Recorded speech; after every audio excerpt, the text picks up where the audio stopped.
In the golden age of Hollywood, image was everything. Behind the chiseled jaws, barrel chests, and heroic stances were secrets the studios never wanted you to know. While audiences swooned over their so-called perfect physiques, the truth was often stitched into costumes, hidden in shadows, or replaced by someone else entirely. Today, we peeling back the curtain on 16 legendary actors who faked their physiques on screen, and the clever tricks that built the illusion of masculine perfection. Rock Hudson, the illusion of the American man. He was the embodiment of American masculinity, tall, square-jawed, and always framed by soft lighting that made his broad shoulders seem endless. But Rock Hudson wasn't just a man. He was a myth sculpted by the studio system, crafted not in the gym, but in the wardrobe department and on publicity boards. When Hudson first arrived in Hollywood, he had raw potential, but not the commanding presence that his screen persona would later suggest. He was lanky, uncertain, and, according to insiders, not particularly athletic. That didn't matter. Universal Studios knew they had something, a face that could sell tickets and a name that could echo through headlines. They manufactured the rest. Trainers were hired not to bulk him up, but to teach him how to move, to square his shoulders just right, to walk like someone who didn't question his own power. Costumers designed suits and uniforms with subtle padding, enhancing his chest and arms, especially for widescreen close-ups. Publicity photos were carefully airbrushed, shadowed, and angled to present an idealized version of the wool American man. On set, lighting was everything. Directors positioned him so that the contours of his face and body seemed sculpted, even statuesque. His roles, heroic pilots, brooding lovers, bold cowboys, were carefully chosen to match the image, not the man. Behind closed doors, Hudson was quiet, introspective, and carried the weight of maintaining an image that didn't reflect who he truly was. His physique, like much of old Hollywood, was a beautiful illusion, one that millions believed, and one he had to live inside, day after day, take after take. Tony Curtis, the body that wasn't there. Tony Curtis moved like a dancer, spoke with streetwise charm, and could light up a room with nothing but a smirk. On screen, he was often the heartthrob, the hero, or the sly leading man with a swimmer's build and the confidence of a man who knew it. But here's the twist, much of the body you thought you saw wasn't quite real. Curtis wasn't known for hitting the weights or training for hours to bulk up for his roles. He didn't have to. The studios had other tools, subtler, more cinematic ones, to craft the illusion. When cast opposite powerhouses like Burt Lancaster or Kirk Douglas, Curtis often relied on precise camera angles and costume tailoring to hold his own physically. His torso was often cinched and padded, giving him a broader silhouette in wide shots. Close-ups were staged from slightly below to make him appear taller and more imposing. Even the iconic Spartacus bathtub scene, where he plays a servant speaking in hushed tones about morality and desire, was lit and framed in such a way that his leanness seemed more sculpted than soft. He rarely removed his shirt on film, and when he did, it was under shadows or with quick cuts that gave just a glimpse before mystery could dissolve into reality. But Curtis didn't mind the game. He understood Hollywood was a stage where perception mattered more than fact. He leaned into it, often exaggerating his own mythos in interviews. The public adored him for it. Tony Curtis didn't fake being a tough guy. He redefined what one could look like without ever needing to flex. In an industry obsessed with muscle, he became a star with little more than a wink and a well-fitted jacket. Montgomery Clift, the fragile frame of a leading man. He had a face that could break hearts, soft, mournful eyes paired with cheekbones that cast shadows of their own. Montgomery Clift didn't storm into scenes like his contemporaries, he haunted them. But while his performances were rich with emotion, vulnerability, and internal struggle, the body Hollywood built around him was more fiction than form. Clift wasn't a physical actor in the traditional sense. He didn't boast a wrestler's neck or soldier's posture. In person, he was lean, almost delicate, a man made more of thought than of flesh. Yet Hollywood didn't know what to do with that. The studio system needed its leading men to be sculpted, not subtle. So they wrapped him in the illusion of strength. Costumers used thick tailoring to square his shoulders, bulk his arms, and give him the shape of a man more prepared for war than for poetry. In Red River, he stood opposite John Wayne, a towering presence with real physical heft. To make Clift appear competitive, cinematographers relied on forced perspective and clever staging. When the camera rolled, Wayne was often framed farther back, Clift closer to the lens, subtly enlarging his presence without a single dumbbell in sight. Lighting was meticulously controlled. Shadows sharpened the angles of his face, highlighting tension, masculinity, and resilience. Even his gait was coached, slower, more deliberate, giving the impression of a man who carried weight he didn't actually have. But it was Clift's emotional depth that truly filled the frame. He didn't need a muscular chest to convey strength. His vulnerability became his armor, his fragility, his edge. The physique may have been shaped in silhouette and illusion, but the man behind it all was unshakably real. Tyrone Power, the studio's sword-wielding shadow. Swashbuckler, heartthrob, icon. Tyrone Power carved his name into the silver screen as a dashing hero, sword in hand, cape fluttering behind him. He dueled, danced, and smoldered with the kind of confidence that made audiences believe he was carved from marble.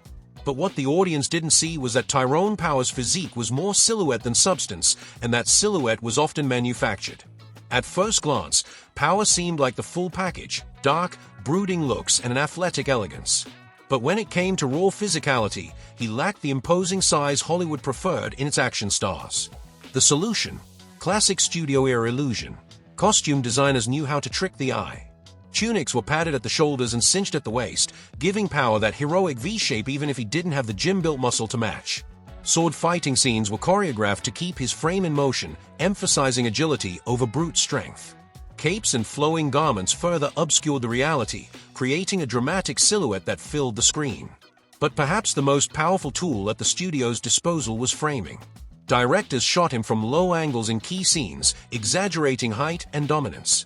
Side by side with taller co-stars, Power was often elevated slightly, a step here, a platform there, just enough to keep the illusion alive. His carefully maintained image was the result of a system that knew how to build legends, even when the reality didn't match the poster. And Power, for all his charm and talent, leaned into the fantasy. He understood that in Hollywood, the role you play often becomes the man you're remembered as. Tyrone Power didn't need to be built like a gladiator. The screen did the heavy lifting for him. And the audience, they never questioned it. Errol Flynn, the action star who let the camera sweat. He swung from chandeliers, clashed swords with pirates, and rescued damsels with a wink, all without breaking a sweat. Errol Flynn was the original action hero, the face of fearless masculinity in the 1930s and 40s. But beneath the feathered hat and heroic flair was a man who rarely lifted more than a cocktail. His body. It wasn't carved by discipline, it was sculpted by cinematography. Flynn's breakout role in Captain Blood set the stage for a career built on bravado, but those close to the productions knew he wasn't a man who trained. In fact, he reportedly avoided physical preparation altogether. Stuntmen bore the brunt of the action, costumers added subtle reinforcements to his doublets and jackets, and directors choreographed fight scenes to flatter his form, not challenge it. Camera work played a starring role in maintaining the illusion. Flynn was shot in motion, often in full costume, with shadows dancing across his body. His fight scenes emphasized speed and cleverness over brute force. The sword, always an elegant weapon, became an extension of his charm, not a measure of strength. In public, the studio maintained his rugged image with shirtless photo shoots on yachts and beaches, all meticulously staged and airbrushed. But off-camera, Flynn preferred the company of parties over training partners. His lean frame never fluctuated much, but it was far from the muscular ideal people later projected onto him. What made Flynn magnetic wasn't what he looked like, it was what he made you think he looked like. He gave the illusion of danger, seduction, and physical mastery, all while letting the lens do the hard work. In the end, Errol Flynn didn't become a legend despite the illusion, he became one because of it. Marlon Brando, the bulk that wasn't there, yet. Before he was the brooding godfather of cinema, Marlon Brando was the new face of rebellion, raw, electric, and seemingly built for the screen. In A Streetcar Named Desire, he became an instant sex symbol, stomping across the screen in tight t-shirts and dripping sweat like some divine creature of instinct and testosterone. Audiences believed they were witnessing raw masculinity in its purest form, but Brando's early bulk was more illusion than iron. At the time of his breakout, Brando hadn't spent much time in a gym. He didn't need to. The role of Stanley Kowalski was sculpted around him, and so was the image. His famous white t-shirts were chosen not for style, but for strategy.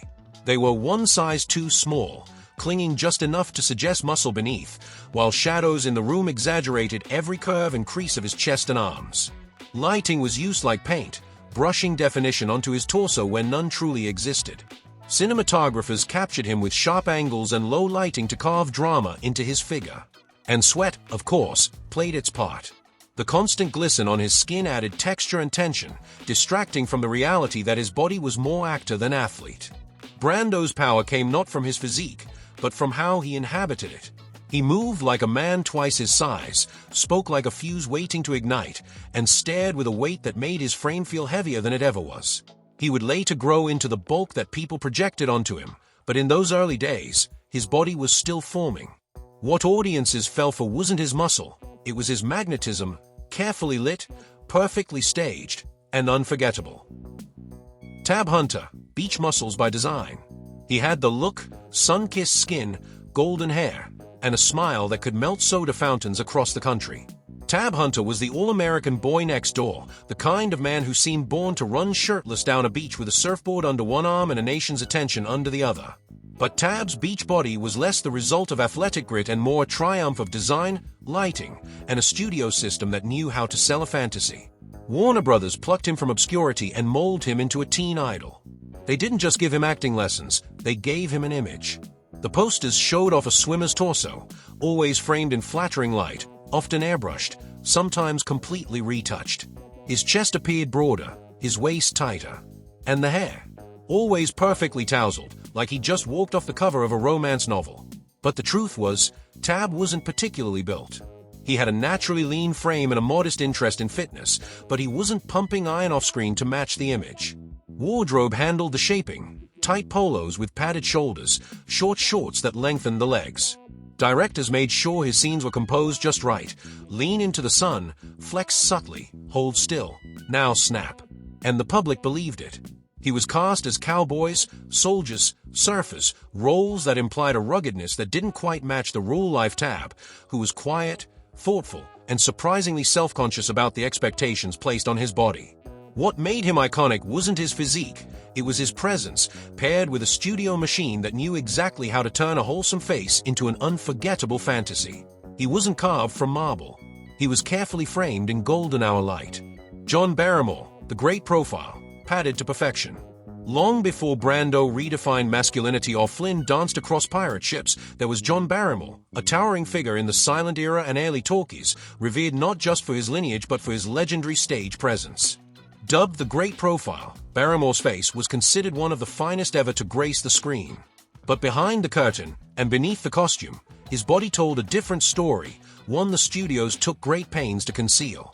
By the time Barrymore became a fixture of Hollywood royalty in the 1920s and 30s, his physical form no longer matched the romantic leads he was so often cast to play. His youthful athleticism had faded, but the demand for Barrymore as a dashing rogue or tragic hero hadn't. So, like many of his contemporaries, he became a canvas for cinematic illusion. Costumes were tailored with subtle yet strategic enhancements. Layers of padding gave the appearance of a broader chest and firmer frame. Tight vests with high-waisted trousers elongated his legs and minimized the natural signs of aging. Cloaks and overcoats helped mask the weight gain that had begun to settle in his later years, giving the illusion of mystery, not concealment. His performances were framed with reverence. Cinematographers softened focus on close-ups and shot from angles that flattered the body and lionized the legend. Even the way he stood was choreographed, posed more than performed. Off-screen, his reputation as a bon vivant often clashed with the physical demands of his roles, but it hardly mattered. Barrymore didn't need to look the part anymore, the industry had already agreed he was it. John Barrymore's body may have been a fabrication in his later years, but the myth? That was very real, and cinema was happy to keep it alive, one padded jacket at a time. Rudolph Valentino, the physique of a fantasy. He wasn't just a star, he was a fever dream. Rudolph Valentino danced through the silent screen like a vision conjured from longing itself, exotic, sensual, magnetic. To audiences of the 1920s, he was the ultimate lover, the smoldering sheik who haunted imaginations across continents.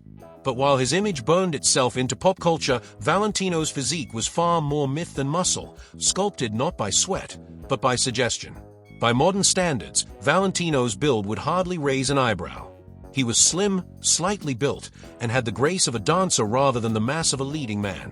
Yet in the silent era, when words were absent and images reigned, Valentino's body became a vessel for fantasy. Not because of its power, but because of its poise.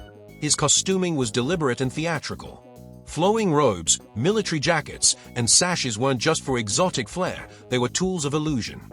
They broadened the shoulders, narrowed the waist, and concealed the fact that underneath it all was a man of delicate proportions. He was rarely shown in ways that demanded physical intimidation. Instead, he was framed as untouchably alluring, reclining, gazing, moving slowly and seductively. Photographers and directors leaned hard into contrast, dark eyebrows over piercing eyes, soft lighting against sharp cheekbones. Shadows didn't just conceal, they suggested, allowing audiences to imagine a physique far more imposing than reality.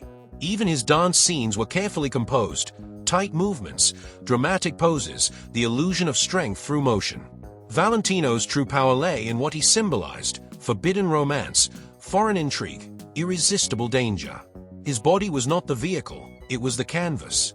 And Hollywood painted it with all the longing, mystery, and magic it could muster. Charlton Heston, the shoulders of a god, built by costume. When Charlton Heston walked onto the screen, he didn't just play a man, he played myth. Moses, Ben-Hur, El Cid. He wasn't cast, he was carved, chiseled into marble by the sheer force of camera, costume, and orchestral score. To audiences, he seemed like a physical monument, tall, barrel-chested, and eternal. But in truth, much of that grandeur came not from the gym, but from a very clever production design, built to impress from a distance, not up close. Heston had a naturally lean, athletic build, but he wasn't a heavyweight. Off-screen, he stayed active, but he never chased the kind of bulk his roles demanded. The solution? The camera did the heavy lifting, and wardrobe made sure it never looked like it struggled. In the Ten Commandments, his robes were layered and structured to give the impression of immense physical weight and stature. Shoulder pads were worked into the seams of tunics and armor, creating an image of square dominance, the kind of silhouette you'd expect from a prophet splitting seas or challenging pharaohs. And when he stripped down, such as in the famed chariot scenes of Ben-Hur, lighting played the sculptor, casting dramatic shadows across a modestly defined torso, transforming it into something closer to Greek myth. Directors framed him like a statue. Low angles made him tower. Backlighting gave him an almost divine aura. Movement was minimal. Heston didn't need to swing swords or flex wildly. His strength came from stillness, from stature, from that voice that seemed to rumble from deep within the earth. Charlton Heston didn't fake strength, he embodied the idea of it. And in Hollywood, that was always more powerful than muscle alone. Clark Gable, the gentleman made larger than life.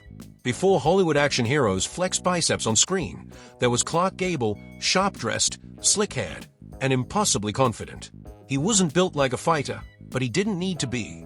His power came not from bulk, but from balance, part rogue, part gentleman, and always positioned just right to seem a few inches taller, a few pounds broader, and far more imposing than reality allowed. Gable wasn't a small man, but he also wasn't particularly muscular. His physique was solid, workman-like, not the kind that turned heads at the beach, but dependable, grounded. Still, when he lit up the screen in films like Gone with the Wind, audiences were convinced they were witnessing the alpha male incarnate. That illusion was crafted carefully, frame by frame. Costuming did much of the work. Suits were tailored to perfection, with broad shoulders and nipped waists that gave him the signature V shape every leading man was expected to have. In military roles, his uniforms were padded just enough to suggest authority and strength. Shirtless scenes were rare, not because he had anything to hide, but because mystery worked better than exposure. His mustache and square jaw helped complete the illusion, visual cues that hardened his presence. Cinematographers leaned on subtle tricks, low angles, tight close-ups, and staging that placed him front and center, flanked by supporting actors who rarely matched his frame. And always, he carried himself with confidence. That was his true armor. Clark Gable wasn't a bodybuilder, and he never pretended to be. But Hollywood didn't need him to be muscle. It needed him to own the room, and he did every single time, aided by style, staging, and an image polished to myth. James Dean, the weight of a fragile frame. He was the original rebel without a cause, wiry, haunted, and full of restless electricity.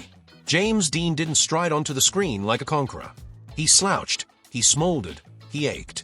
In a Hollywood obsessed with squared jaws and squared shoulders, Dean arrived like a whisper through a storm, quieter, thinner, but impossible to ignore. His physique didn't fill the screen, but somehow, he did. Dean was never physically imposing. At just 5 feet 8 inches with a slender build, he lacked the traditional size of a leading man. He wasn't chiseled or bulky, he was lean, with a body more like a poet's than a fighter's. But that didn't stop him from becoming a masculine icon. Why?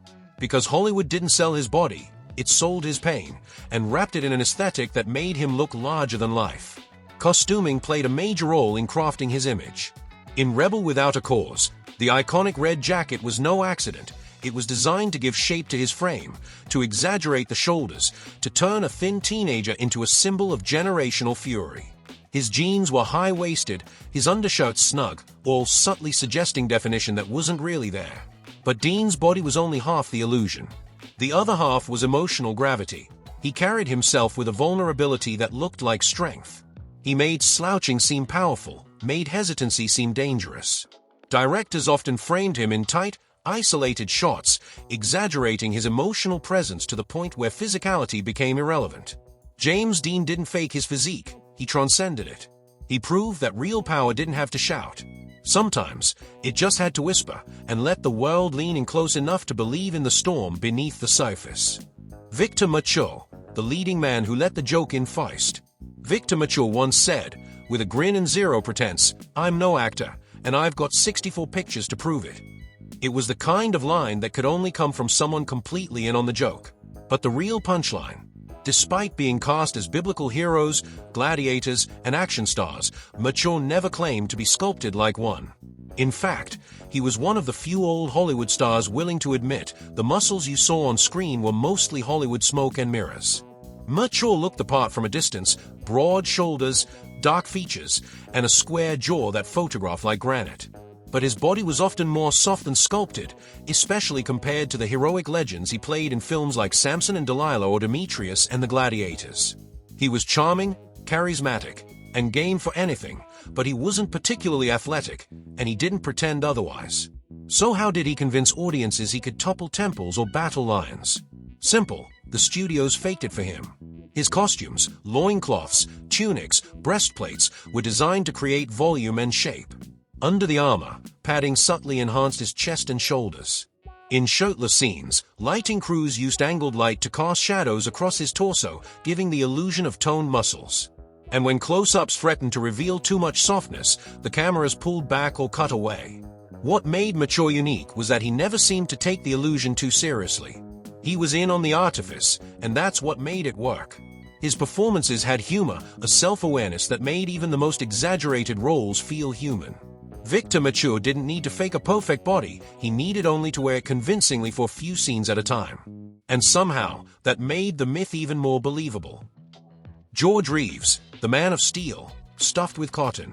He flew through the sky, bullets bounced off his chest, and children across America believed he was truly Superman. But underneath the cape and the bold S, George Reeves was not a god among men.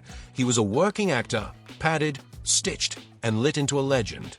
When Reeves first donned the Superman costume for the 1950s television series Adventures of Superman, the world was still adjusting to heroes stepping off the comic book page. Audiences expected a man who looked like he could bend steel with his bare hands. Reeves, affable and broad-shouldered, had the charm, but not the chiseled physique. And in the days before superhero actors hit the gym 6 hours a day, Hollywood had a simpler solution: fabric and foam. The original Superman suit was famously padded, a thick, wool-blend costume with built-in muscle structure around the chest, shoulders, and arms. It was a necessity. Reeves had a soft, average build and wasn't known for physical training. When he appeared in full costume, the suit did the talking. It had mass, it had form, it made him look larger than life, even if he wasn't. Lighting crews worked carefully to ensure shadows hit just right, giving the illusion of defined abs and heroic bulk. Scenes were often shot from slightly lower angles to boost his height and presence. Reeves was also helped by the modest special effects of the time: stiff flying poses, close-ups of clenched fists, and heavy reliance on sound cues over action. But here's the thing, Reeves embodied Superman, even if he didn't physically match him. His warmth, sincerity, and quiet strength convinced generations he really was the Man of Steel. In the end, the muscle was fake, but the heroism felt real. Buster Crabbe, the Olympian who still got a boost.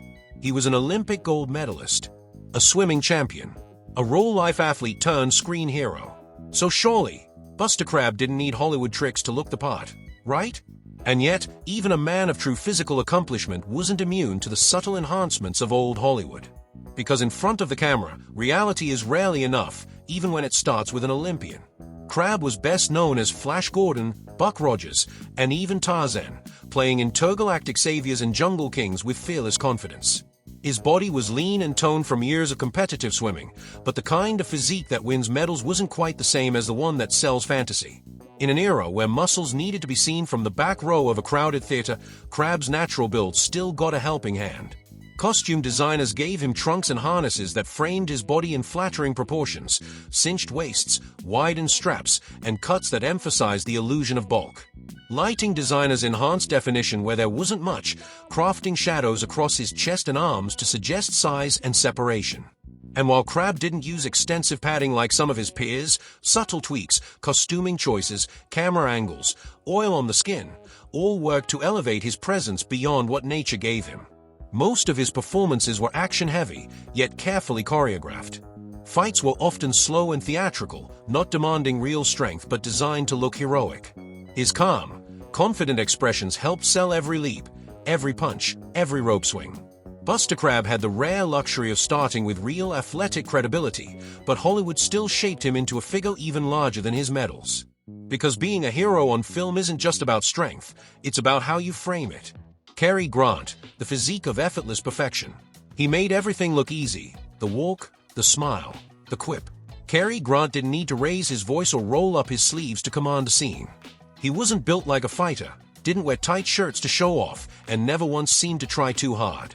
And yet, there he was, a towering figure of charm, wit, and what audiences believed to be effortless, physical confidence.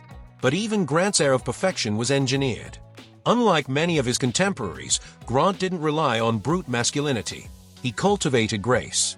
A former acrobat and vaudeville performer, he moved with the agility of someone who knew how to hold a stage long before he held a close-up. His build was slim, even slight, but never weak. In truth, he wasn't particularly muscular, and he didn't have to be. Hollywood simply made sure no one noticed. His suits were tailored like armor, broad at the shoulders, tight at the waist, with crisp lines that implied control, strength, and power without a single flex. Grant knew how to wear clothes, and perhaps more importantly, how to let them speak for him. Costume designers worked hand in hand with lighting crews to create an image of refined masculinity, one that needed no gym and no sweat. He rarely appeared shirtless, and when he did, it was fleeting, often shot in soft light, the camera pulling away before the truth disrupted the image. The illusion was never about size, it was about precision. Grant made you believe he could win the girl, out with the villain, and leap into danger, all while never wrinkling his cufflinks. Cary Grant didn't fake strength, he refused to define it traditionally. And that, in the end, is why he became timeless. In the golden age of Hollywood, where every frame was a carefully composed painting and every actor a living myth, the truth behind the image was often far more human than heroic. These 16 legends weren't just stars, they were part of a system that understood one timeless fact: perception is power. Whether through tailored costumes, strategic lighting, or clever camera angles, these men helped build an era where illusion and artistry went hand in hand. Some were in on the trick, others simply let the studios shape them. But all of them, every single one, left behind characters that still linger in our collective memory. This isn't a takedown, it's a tribute. Because even when the muscles were padded and the shadows were painted, what truly drew us in wasn't the physique, it was the presence, the confidence, the stillness, the vulnerability. These actors didn't need to be superhuman. They just needed to make us believe. And they did. Generation after generation. If you enjoyed this journey into the carefully crafted illusions of old Hollywood, let us know in the comments. Which of these stars surprised you the most? Were there any we missed? Your thoughts help keep these conversations alive, and we love hearing them. Don't forget to like the video if it brought you a new perspective, subscribe for more stories from behind the silver screen, and share it with someone who still believes in movie magic. Because sometimes, the truth behind the legend is even more fascinating than the legend itself.